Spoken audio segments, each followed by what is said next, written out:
Students, BCom part second year के अंतर्गत EAFM first में मैं आपको मेरे पिछले व्याख्यान में बता रहा था पंचायती राज के बारे में, और इस संबंध में मैंने आपको बताया था कि पंचायती राज की उपलब्धियां क्या रही। आज हम चर्चा करेंगे पंचायती राज की समस्याएं या विफलताएं। देखिए, पंचायती राज की जो समस्याएं हैं, यानी पंचायती राज संस्थाएं ग्रामीण जनता में नई आशा और विश्वास पैदा करने में असफल रही है। वस्तुतः जब तक ग्रामीणों में चेतना नहीं आती तब तक ये संस्थाएं सफल नहीं हो सकती। इस संबंध में श्री VR कृष्ण अय्यर ने कहा है कि इस समय जहाँ कहीं भी ग्राम पंचायतें हैं, मृग मारीचिका मात्र है। उनकी हालत दयनीय है और ये सत्ता विहीन सत्ता की हलचल से अधिक कुछ नहीं है।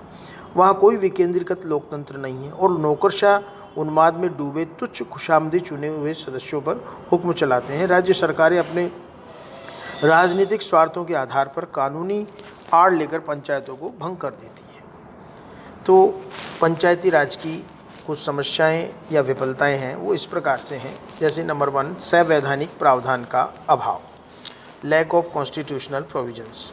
देश के स्वतंत्र होने के बाद पंचायती राज संस्थाओं के माध्यम से ग्रामीण विकास के अनेक कार्यक्रम शुरू किए गए हैं, लेकिन ये संस्थाएं ग्रामीण क्षेत्रों का उत्थान करने में विफल रही है। इसका कारण यह था कि इन संस्थाओं के ढांचे और उनकी वित्तीय व प्रशासनिक अधिकारों के बारे में कोई विशिष्ट संवैधानिक प्रावधान नहीं था।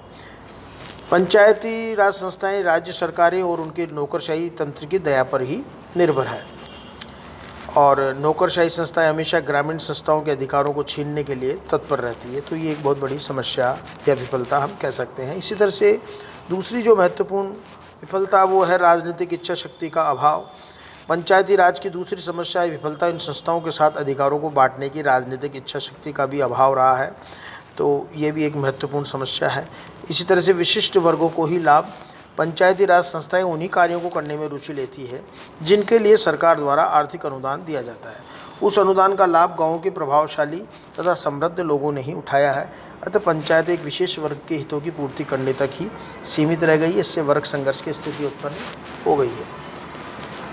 इसी तरह से सामाजिक पिछड़ापन, ग्रामीण लोगों का सामाजिक पिछड़ापन आज भी एक बहुत बड़ी समस्या है इन संस्थाओं के लिए। आज भी ग्रामीण क्षेत्र में सामंती प्रवृत्तियां विद्यमान हैं।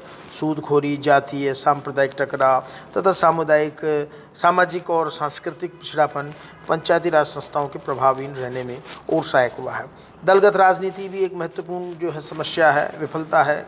पंचायती राज की सफलता के मार्ग में सबसे बड़ी बाधा दलगत राजनीति है। पंचायतें राजनीति का अखाड़ा बनती जा रही है। पंचायतों में छोटी छोटी बातों को लेकर झगड़े हुआ करते हैं, दलबंदी होती है और बहुत सा समय लड़ने झगड़ने में निकल जाता है। यदि हमारे राजनीतिक दल पंचायतों के चुनाव में हस्तक्षेप करना बंद कर दे तो पंचायतों को गंदी राजनीति के दलदल से निकाला जा सकता है। इसी तरह से आर्थिक समस्या पंचायती राज संस्थाओं के सामने शुरू से ही रही है। इन संस्थाओं को स्वतंत्र आर्थिक स्रोत या तो दिए ही नहीं गए या फिर जो भी दिए गए वे अर्थ शून्य है। फलस्वरूप राजकीय अनुदानों पर ही जीवित रहना पड़ता है। अतः आय के पर्याप्त एवं स्वतंत्र स्रोत पंचायती संस्थाओं को दिए जाने चाहिए ताकि उनकी आर्थिक स्थिति सुदृढ़ बन सके। इसी तरह से अशिक्षा एवं निर्धनता की समस्या एक बहुत बड़ी समस्या है। इसके कारण ग्रामीण नेतृत्व का विकास नहीं हो पा रहा है और ये अपने संकीर्ण दायरों से ऊपर नहीं उठ पाते हैं। इस तरह से केंद्र प्रायोजित कार्यक्रम, यानी कि गत 2 दशकों में ग्रामीण विकास के लिए केंद्र सरकार की विभिन्न एजेंसियों द्वारा प्रायोजित अनेक कार्यक्रम लागू किए गए, लेकिन इन कार्यक्रमों में ग्राम पंचायतों जैसे स्थानीय प्रशासन को पूरी तरह शामिल नहीं किया गया। परिणाम स्वरूप ग्रामीण विकास में केवल आंशिक सफलता ही मिली है।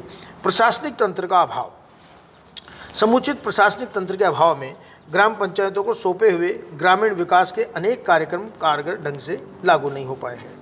उपयुक्त समस्याओं के अलावा भी कई समस्याएं हैं। उदाहरण के लिए राजनीतिक जागरूकता की कमी, विकास कार्यों की उपेक्षा, प्रशासनिक अधिकारियों एवं निर्वाचित प्रतिनिधियों में सहयोग का अभाव इत्यादि इत्यादि। इसी तरह से पंचायती राज की इन समस्याओं या विफलताओं को हम दूर कर सकते हैं।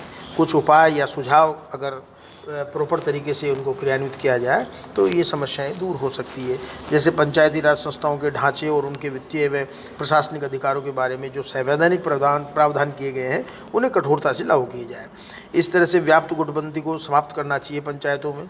इस तरह वित्तीय स्थिति में को भी हम सुधार सकते हैं पंचायतों की, और इसके लिए कई प्रकार का कोई कर वगैरह पंचायतों को लगाने के लिए हम स्वतंत्र रख सकते हैं कि वो अपने विकास के लिए कर इत्यादि से भी अपने आय के स्रोत जनरेट करे, सृजित करे।